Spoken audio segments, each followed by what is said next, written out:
Your story is set in motion on a storm-thick night when the quiet halls of a noble Gillikinese estate tremble under the weight of a secret no one ever wanted spoken aloud. You begin long before you take your first breath. Before you are even a thought, there is only your mother, Melina Throp, beautiful, restless, and unbearably lonely, pacing her candlelight room with a heart full of doubt. Her husband, Frexper, the devout minister, is away again preaching the virtues of purity while she tastes nothing but isolation. And then, as fate would write it, the wizard himself arrives in her orbit, charismatic, intoxicating, carrying power the way others carry perfume. One forbidden evening turns into a scandalocious affair, a secret soaked in passion, persuasion, and glittering green elixir that burns down her throat like starlight. What she doesn't know is that this single reckless moment will spiral into the most catastrophic, beautiful mistake Oz has ever seen. When the midwives arrive, months later, the estate is already buzzing with tension. The sky is a heavy bruise, wind snarling through the trees as if the world itself knows what's coming. Melina screams as the baby forces its way into existence, but the moment you slip into the world, everything stops. Gasps ricochet throughout the room. Someone drops a basin. Some woman swears she sees sparks crackle in the air around you. But none of that is what seizes the room with terror. It's your skin. Emerald, gleaming, unmistakably unnatural. "Green," one of the midwives whispers, and the word flies through the hall like a curse. Melina sobs, not because she doesn't love you, but because she knows instantly what this means. Frexper, who arrives moments later, stares at you with a mix of horror and divine panic, convinced you are some kind of punishment, a divine warning wrapped in infant cries. He refuses to touch you. He refuses to look you in the eye. And so the daddy issues begin.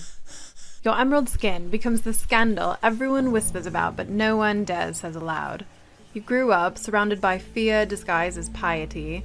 Your childhood is a series of hushed conversations, slammed doors, and accidental magic eruptions no one dares explain. All you learn is that your existence is dangerous.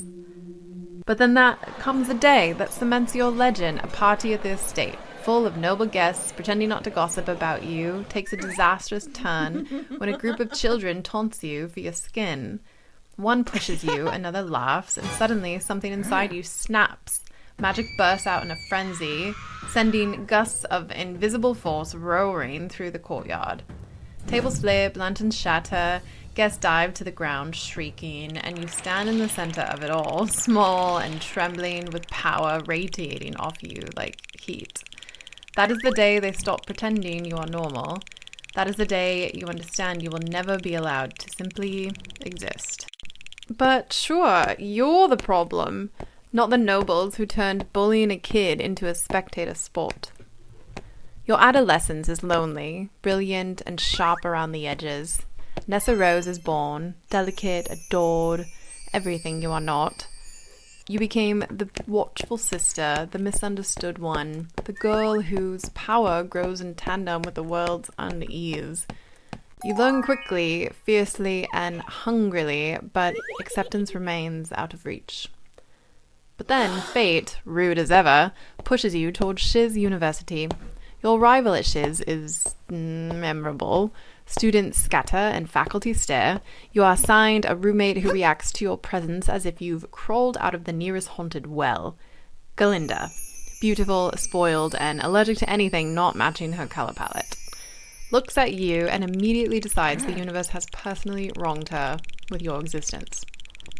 You argue and you bicker, you battle silently over wardrobe space, yet beneath Galinda's polished perfection is a surprisingly softness, and beneath your defensive thorns is a heart that refuses to stay bitter. The turning point comes during a disastrous sorcery lesson where Galinda, attempting a simple charm, accidentally summons an aggressive flock of enchanted butterflies. Everyone screams and you step in and you save her, and she looks at you.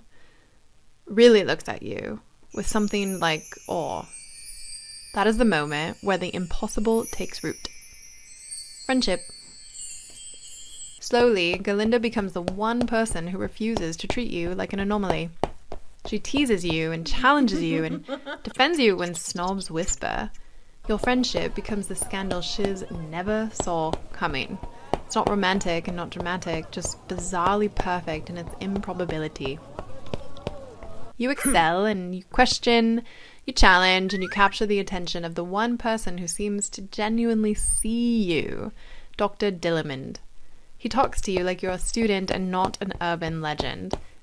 He's the first adult who recognizes that your magic is not a curse, it's potential. He encourages you, your curiosity and your compassion, your refusal to accept the political propaganda surrounding animals. Under his guidance, you begin to believe you could finally belong somewhere. And then the betrayal comes. One morning, you discover Dillamond has been removed, silenced, and replaced with an eerily cheerful new instructor. The administration insists Dillamond left voluntarily, but you know better. You storm into the office, demanding answers, and the headmistress all but admits it. Dillamond was targeted because he knew too much, asked too many questions, and worst of all, inspired you to do the same. And his final message to you, left scrawled desperately on a chalkboard before he vanished, was something even darker, something orchestrated. In that moment, the floor of Shiz splits open metaphorically and swallows your remaining hope whole. Still, destiny has you on a fast-moving broomstick with no brakes, because soon you're invited to the Emerald City, and Galinda doesn't hesitate to go with you. The wizard, the same man at the root of your birth scandal, though you don't know it yet, greets you with praise and charm. For the first time, you feel chosen without condition. He calls your magic brilliant and rare and exciting, exactly what Oz needs. And for a moment, a heartbreaking, naive moment, you believe him. Then comes the curtain. The lie, the truth that traced like betrayal dipped in cheap theatrics. The wizard is nothing but a smooth-talking fraud using illusion to control the masses. And worse, he wants your power to legitimize his deception. When you refuse, he moves instantly to plan B. Smear campaign. He labels you as dangerous, unstable, wicked. Guards burst in, Galinda panics, and you grab her hand and you run. On the tower balcony, as the sky churns with a storm you accidentally summoned in your emotional meltdown, Galinda clings to you, terrified, pleading you to stay, to think, to breathe. But the moment the wizard labels you wicked, the world shifts against you. You know you cannot return to the life you had. Galinda knows it too. The tears are real. Your heartbreak is real, and still you rise, broom lifting and magic igniting and destiny cracking open around you. You don't fly to escape, you fly because it is the only direction left where you control your own life. You flee, not because you're guilty, but because survival is your last remaining option. Your adult life stretches into years of resistance, secrecy, and myth-making. You try helping animals, stopping experiments, revealing truths, but the wizard twists every effort into a darker narrative that benefits him. Oz doesn't listen. Oz prefers legends to facts. You become a symbol before you even fully understand you're being used as one. I wonder how Taylor Swift feels these days. But even symbols break. After a disastrous confrontation, you vanish into the shadows of Monterey, half refuge, half prison. You sleep for days, maybe weeks, waking to find a boy beside you, Leah, a quiet, strange child who may or may not be your son. You don't remember giving birth, you're not even sure the memory loss is natural, but the world has given you no one else, and so he stays.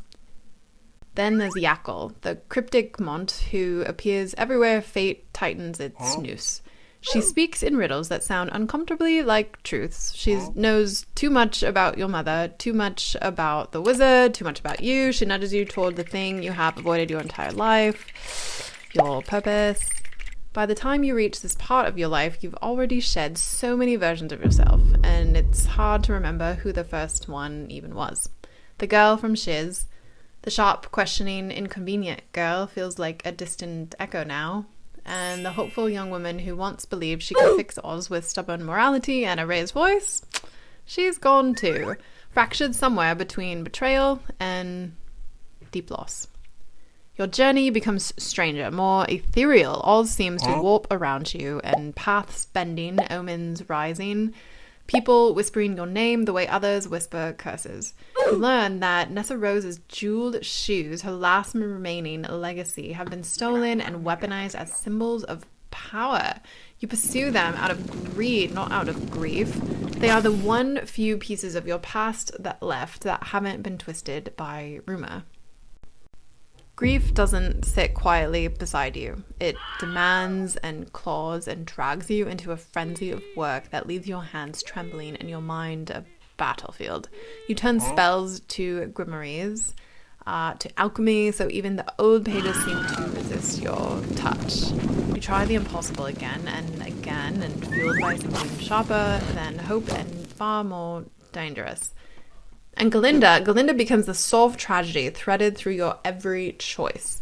Once your roommate, your Mia, your anchor, now the public face of the very system you fight. You are the rebellion. She is the regime.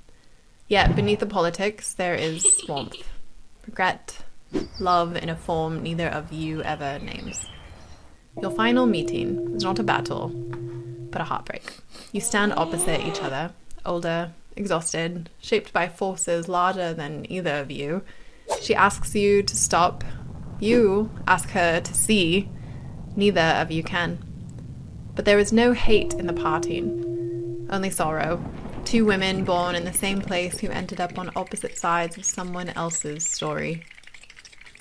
The end they tell, the melting, the bucket, the triumph of good over wicked, is the one they prefer. It's neat and simple, and it sells. But the truth is stranger.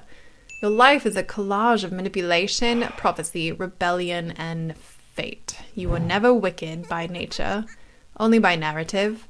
Your existence was shaped by secrets you never consented to, a father you never knew, a wizard who feared what he created, and a world that would rather burn a woman than question a system. You are not the villain Oz insists you are. You're the woman they pushed to the edge, and you stepped off only to learn that you could fly.